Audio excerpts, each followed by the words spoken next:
2016 मैं बीटेक के first year में था और इस आदमी ने जियो लॉन्च कर दिया। Today, I have great pleasure in announcing Jio's data will be available absolutely free. 2016 was exactly the moment when mobile-based applications started taking the internet by storm. Swiggy, Paytm, Unacademy, Zomato, Flipkart और in startups की growth के साथ एक और चीज बढ़ रही थी और वो है फंडिंग। देखो, माँ बाप का सपना था कि अपना बच्चा आईआईटी में जाए, पर बच्चे का सपना था कि वो स्टार्टअप खोले और फंडिंग उठाए। स्टार्टअप खोलने का डंका और फंडिंग उठाने की दौड़ जितनी जोर शोर से शुरू हुई, शायद उतनी ही तेजी के साथ गिर भी गई। स्टार्टअप्स कर लो की स्कीम इन शार्क्स ने बेच कर इतना फोमो क्रिएट किया कि लोगों ने सवाल तक उठाने बंद कर दिए। क्या आप खुद प्रॉफिटेबल हो? No, they are not, and this begs the question, does the startup culture deserve the hype? Mumbai के एक पॉश रेस्टोरेंट में 24 साल का अर्चित एक वेंचर कैपिटलिस्ट के साथ बात करने लंच पे जाता है। देखो, उसने वीसीज के साथ एक यूनिक प्रॉब्लम और उसका सोल्यूशन डिस्कस किया। उसने बड़े बड़े नंबर्स तक प्रॉमिस कर दिए, and yes, he did not forget to add words like AI and blockchain in his pitch. Investors तो कुछ हद तक मान भी चुके हैं और शायद थोड़ा अमाउंट इन्वेस्ट करने के लिए रेडी भी हो चुके हैं, पर उनको कन्विंस करने के लिए उसने निकाला एक गोल्डन स्लाइड जिसपे था high growth, profitability ratios, recurring revenue, churn rate, burn rate, acquisition cost और सारे पैरामीटर्स इतने ऑप्टिमिस्टिक थे कि इन्वेस्टर ने 100 मिलियन के वैल्यूएशन पे 5 मिलियन का चेक दे दिया और इसके बदले सिर्फ 3% की इक्विटी मांगी। Congratulations. Exactly, this is where the startup bubble starts growing. This is the story behind thousands of hyperinflated startups, and that too even before making a single penny in profits. यही startups आगे जाके IPO निकालकर retail investors के पैसे डुबाने में लग जाते हैं। इस चार्ट को देखो, 2011 से लेकर 2022 तक टेक स्टार्टअप्स की वैल्यूएशन स्काईरॉकेट होती ही जा रही है। वैल्यूएशन इन इटसेल्फ एक ऐसा टर्म है जो हमें प्रेडिक्ट करने में हेल्प करता है कि एक स्टार्टअप आगे जाकर कितना प्रॉफिटेबल होगा। अब 2011 से 22 तक स्टार्टअप्स की वैल्यूएशन तो बढ़ते चली गई, पर अर्निंग्स नहीं बढ़ी इन स्टार्टअप्स की।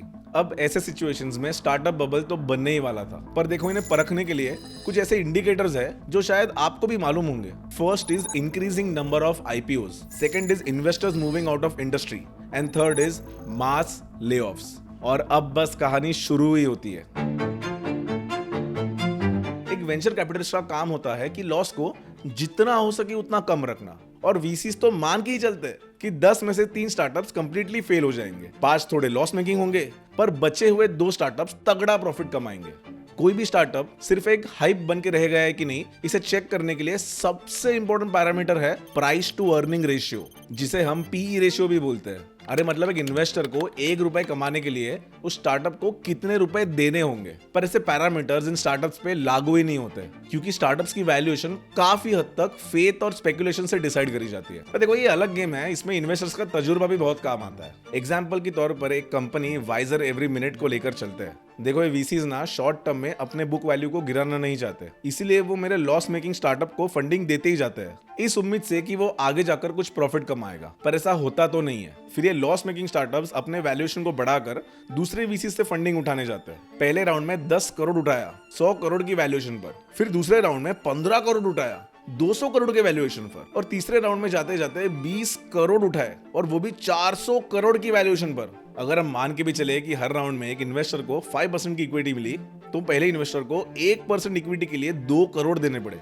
दूसरे इन्वेस्टर को 3 करोड़, और तीसरे इन्वेस्टर को उसी 1% के लिए 4 करोड़ देने पड़े। पैसा ही पैसा होगा। और यहाँ से शुरू होता है सीरीज फंडिंग का सिलसिला। अब देखो, हम ऑलरेडी एक विशियस साइकिल में फंस चुके हैं। Higher the valuation, higher the loss, and now we need more funding to cope with the existing losses, which leads to the urge of getting more funding, and this leads to a much higher valuation of a startup. Cycle तो समझ रहे हो ना? अब ये loss making startup में सब कूद कर प्रॉफिट ही कमा रहे हैं, तो लॉस कौन झेलेगा? आप और मेरे जैसे इन्वेस्टर्स, मतलब आम जनता। और हमें इस जाल में फंसाने के लिए लाया जाता है आईपीओ, इनिशियल पब्लिक ऑफरिंग। ये एक ऐसी स्ट्रैटेजी है जो बड़े बड़े वीसीज और एंजल इन्वेस्टर्स अपने लॉस मेकिंग शेयर्स को पब्लिक में बेचकर खुद का रिटर्न ऑन इन्वेस्टमेंट कमा लेते हैं। अरे पर लॉस तो हमें ही झेलना पड़ता है ना। देखो, अब सवाल ऐसा है कि ये होता कैसे। चलो वापस एक ओवर सिंप्लीफाइड एग्जांपल से समझते हैं। मेरी कंपनी वाइजर एवरी मिनट, जिसका करंट वैल्यूएशन है 400 करोड़, मैंने इस वैल्यूएशन को 1 करोड़ शेयर्स में इक्वली बांट दिया। मतलब एक शेयर की प्राइस हुई मात्र 400 रुपए। मैं जब आईपीओ निकाल कर मार्केट में उतरूंगा तब एक शेयर की प्राइस 400 रुपए नहीं बल्कि बढ़ाकर 600 रुपए रख दूंगा, क्योंकि मुझे पुराने इन्वेस्टर्स को भी तो ग्रैंड एग्जिट दिलवाना है। मतलब आईपीओ के बाद मेरे कंपनी की वैल्यू हो गई 600 करोड़। पर ये सिलसिला यहाँ पर नहीं रुकता। आईपीओ के बाद इन्वेस्टर्स अपने कंपनी की मार्केटिंग कर करके धीरे धीरे शेयर्स की प्राइस बढ़ाते जाते हैं। 600 से लेकर 650, वहां से 700, फिर 750, 800, अब ये बबल बड़ा बनते ही जा रहा है। इसमें आप और मैं भी थोड़ा ऑप्टिमिस्टिक होकर शेयर्स को खरीदते ही जाते हैं। अब ये वेंचर कैपिटलिस्ट आईपीओ के बाद डायरेक्टली अपने शेयर्स तो बेच नहीं सकते, because they have to wait till the point when the lock in period ends. ये सेबी का स्क्रीनशॉट है। मैं पिन कमेंट्स में सारी इंफॉर्मेशन और स्क्रीनशॉट्स डाल दूंगा, बाद में आप चेक कर लेना। जिस दिन ये लॉक इन पीरियड खत्म हो जाएगा उस दिन ये वीसीज अपने शेयर्स को मार्केट में बेचकर एग्जिट कर लेते हैं और अचानक से शेयर्स की प्राइस गिरने लग जाती है। पर कहानी यहाँ पर भी खत्म नहीं होती। आपको याद होगा तो 2 और रीजंस मैंने बताए हैं, मास लेऑफ्स और इन्वेस्टर्स को फंडिंग नहीं मिलना। ये उतने ही बड़े रीजंस है स्टार्टअप इकोसिस्टम के फेलियर के लिए, और ये दोनों भी डिपेंड करते हैं इंटरेस्ट रेट्स और इन्फ्लेशन पे। पर ये होता क्या है? देखो यहाँ पर 3 लेयर्स है। First is RBI, second layer पे है बैंक्स और थर्ड लेयर पे है मेरे और आपकी जैसी आम जनता। जब भी हमें पैसों की जरूरत लगती है तब हम बैंक्स के पास लोन लेने जाते हैं, और जब बैंक्स को पैसों की जरूरत होती है तब वो आरबीआई के पास लोन लेने जाते हैं। अब एकदम ध्यान से देखना, जिस रेट पे आरबीआई बैंक्स को लोन देता है उसे बोलते हैं रेपो रेट, और जिस रेट पे बैंक्स जनता को लोन देती है उसे बोलते हैं बेस रेट, मतलब इंटरेस्ट रेट। अभी जाहिर सी बात है कि बेस रेट हमेशा रेपो रेट से ज्यादा ही होगा, क्योंकि बैंक्स को भी तो पैसा कमाना है। जब रेपो रेट कम होगा तब बेस रेट भी कम हो जाएगा। जितना बेस रेट यानी इंटरेस्ट कम होगा उतना लोग ज्यादा लोन लेना शुरू कर देंगे और ज्यादा पैसा खर्च करके इकोनॉमी में सर्कुलेशन बढ़ाएंगे। 2020 के बाद इंटरेस्ट रेट इतने कम हो गए कि आईफोन्स खरीदने के लिए डिमांड बढ़ती ही चली गई, पर आईफोन्स का सप्लाई नहीं बढ़ पाया क्योंकि इंटरेस्ट कम होने के कारण लोगों के जेब में कैश था। इस सिचुएशन में demand is greater than supply, और ऐसे केसेस में प्रोडक्ट्स की प्राइस बढ़ती ही जाती है, और इसे कहते हैं इन्फ्लेशन।